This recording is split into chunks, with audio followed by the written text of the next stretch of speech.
Hello everyone, my name is Canon King and welcome back to my channel. If you're new here, I tell interesting or scary stories that I find online and even stories that are recommended by you guys, or that I notice you guys tend to like more often than the others. Just let me know, honestly, it's better. But if you have any experiences or stories of your own that you'd like to share with me, I do have a Reddit channel where you can post your own stories and I will read them on the channel, with credit of course, or you're welcome to even contact me on my social media and we can discuss things there. But for now, I hope you guys enjoy this video. Sit back, relax, and enjoy.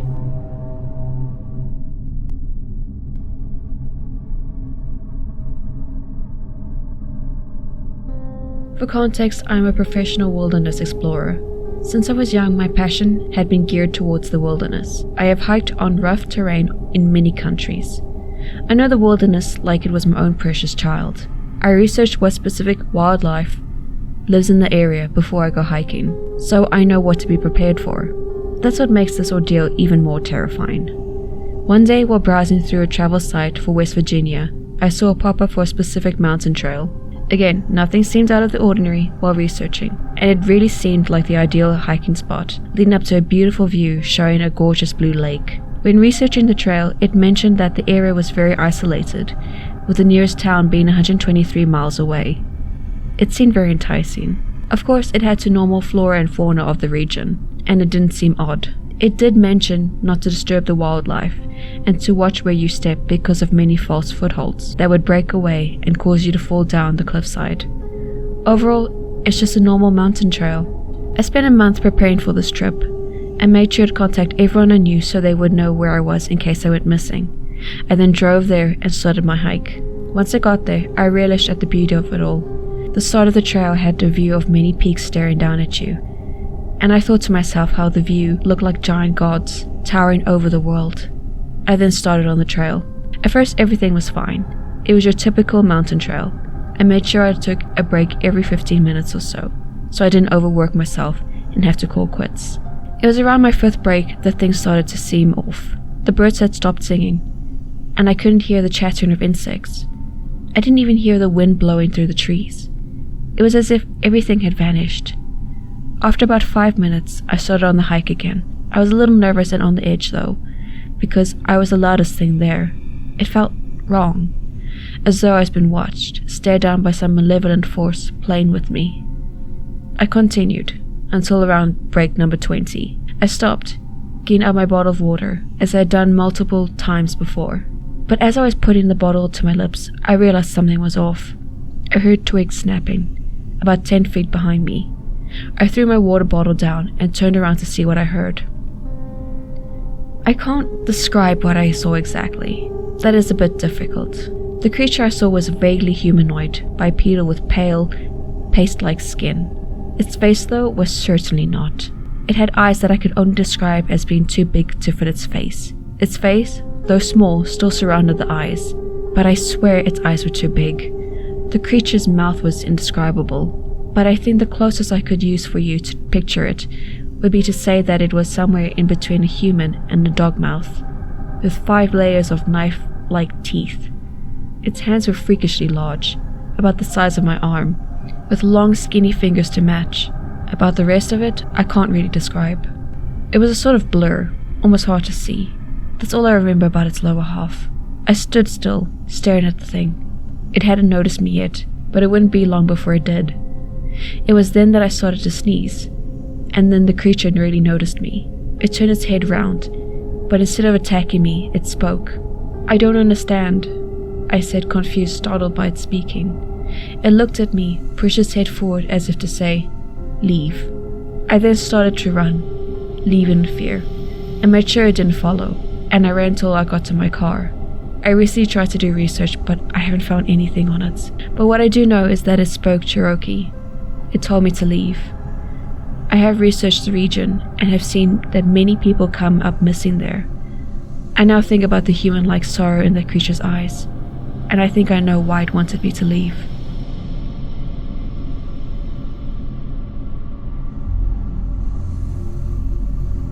I wouldn't go to sleep right now, even if it were possible. I'm sharing all of this because I don't know what else to do. Staying awake indefinitely is so obviously not suitable, but I'll fall off that cliff when I get there. I woke up in the middle of the night 2 nights ago to tapping on my window. It's creepy enough to hear that while living alone, right? Well, I live in the 3rd story of an apartment. I have no balcony. There was no point in calling the police because they can't arrest flying people or ghosts, and I would undoubtedly be told that it was all in my head. So I wrapped the pillow around my ears and pulled a blanket over my head. It muffled most of the sound. The tapping instantly switched to the window on the other side of the room, like immediately, as though the person could teleport, or if there were 2 people. I didn't sleep that night. When the sun finally rose, I told myself that I had an hours-long series of f***ed up dreams. I crawled out of bed, not wanting to look at the windows, but knowing that it would ease my mind when a smiling man wasn't hovering 30 feet off the ground. There was nothing but the streets below. I breathed a sigh of relief. Then I looked up. The pane was covered in fingerprints. Most of them were concentrated around the latch, as though someone had been pushing in their fingers inside, trying to open it up. I dozed periodically at work. Every time I drifted off, though, I started dreaming of the tapping on the window and snapped wide awake. I told myself that I was going to sleep through the night last night. Hell, I was tired enough. I was out as soon as I hit the pillow. The tapping woke me up instantly. I told myself that it was just a series of nightmares. But when it bounced from the one window to the next, and then back again within a 2-second span, enough adrenaline pumped through my chest to assure me that I was not, in fact, sleeping. I peeked my eye over the blankets. A long, pale finger was squeezing its way through the window panes. I leapt out of bed and slammed the window firmly shut. The finger pulled itself back outside. I didn't sleep that night either. Once again, I got braver with the morning light. Once again, I checked the windows. Once again, I regretted it. A streak of blood sat on the pane, shining a dull red in the rising sun. I wanted to puke. I stumbled to my phone. Police could take a sample, right? As long as I had physical evidence, I could call. I looked down at the screen. That's when I saw the blood on my finger. I raced to the bathroom to wash it off, disgusted that I'd gotten some of it on me after being so careful. I shut my hand under the faucet, watching the red swirl down the drain. The blood didn't go away. That's because it was my finger that was bleeding, in the exact same place that I'd slammed the intruder's fingers between the panes. I racked my brain, trying to figure out how I could have gotten such a deep gash, but there's no other explanation. And now it's nighttime again. I have nowhere else to go because I have no friends in the city, and earning $19 an hour means I cannot afford a hotel. Typing it all up makes me feel slightly saner, even with an injured finger, because I have no one else to share it with, and I desperately want to distract myself from the knocking sounds outside my window.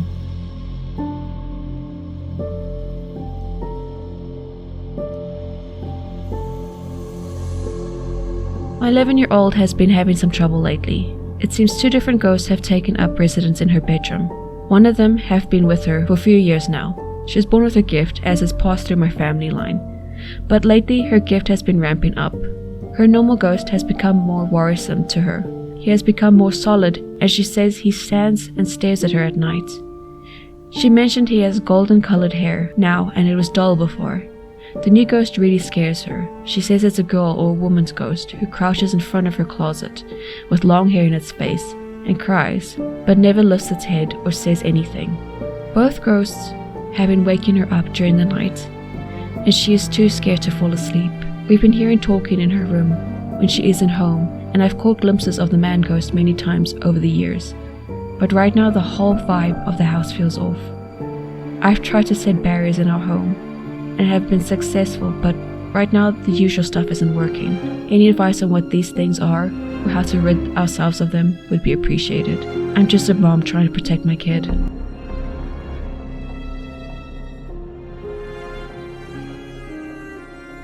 When I was a kid, my mom and I lived with my grandparents in their 3-story house. They had a basement and a ground floor and a second floor. To give some context, there was a living room directly in front of the stairs leading upstairs so you could see my mom's room on the left, important for later, and my grandparents' room on the right. My room was further down the 2nd-story hall, but I spent a lot of time alone, and with my uncle in the basement. For more context, the basement was a huge rectangular with one room directly to the left of the stairs, my uncle's room, and one room in the far back left corner. Storage room, also important for later. With context out of the way, time for the actual story. This all happened when I was 8 or 9. Can't remember exactly. It was around when Halo 3 came out. The first time it happened is honestly the worst. I was home sick from school. In reality, I just wanted to play Halo. But everyone in the house worked, so I was alone and my uncle was at school. The only Xbox in the house was in the basement. So, naturally, when everyone left, I got up and went to go play Halo. I'm down there for a few hours playing games happily, and all of a sudden, the storage room I mentioned earlier creaks open ever so slightly. Not completely, just enough to see a slit of darkness, and plain as day, I hear my mom call me from what sounded like the furthest corner of the storage room, saying she needed help putting something away. My mom wasn't home at the time, and I knew this. I didn't turn anything off. I bolted upstairs and laid on the couch until my uncle got home from school. He asked why I left the Xbox on, and he thought I was sick and laughed at me.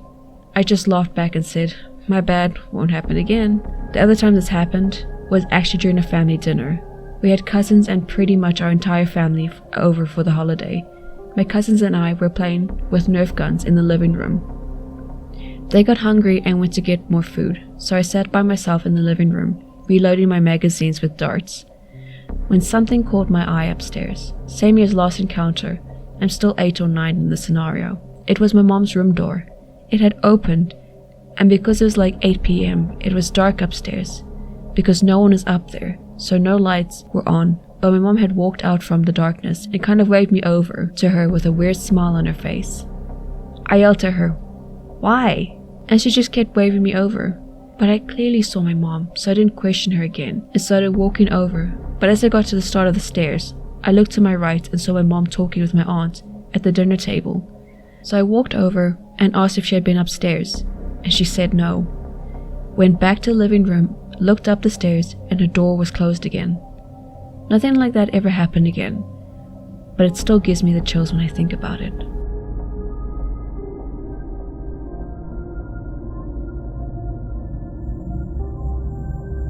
When I was a kid, my little sister and I were visiting my dad, my older brother and sister that lived with him, his new wife and her kids, 2 girls and a boy, in a small country town in southern Western Australia.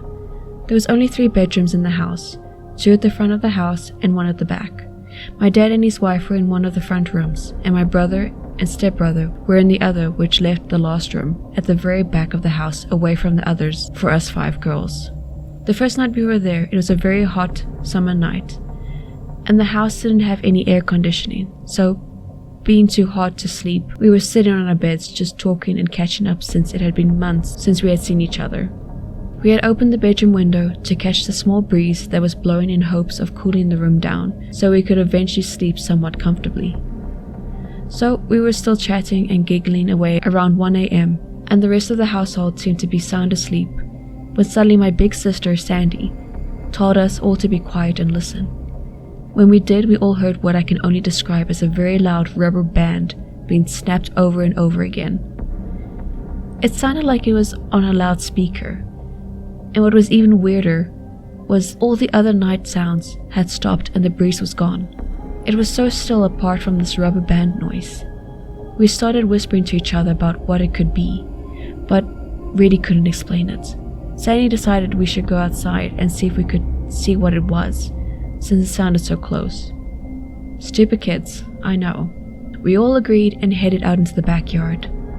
Once there, the sound seemed to get louder for just a minute, then it started to fade away, or even kind of move towards the front of the house. The backyard joined to the driveway without any fence or gate, so without saying anything to each other, we all kind of just started following the sound of the driveway.